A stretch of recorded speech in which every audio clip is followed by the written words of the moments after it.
2005 Bentley Continental GT 6.0 W12 in for a vacuum leak.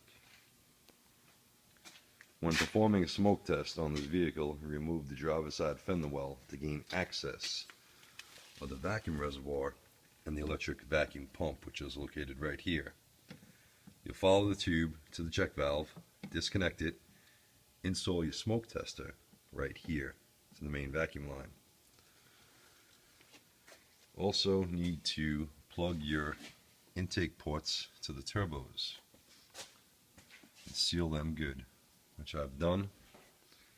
Now we're going to turn on the smoke machine to see where our leak is. See, there's a real big leak right there.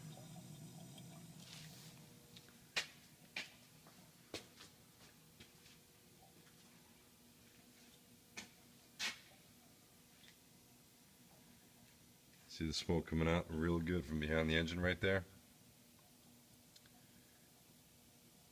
Bentley installed plastic lines, vacuum lines, that over time and heat from engine temperature crack.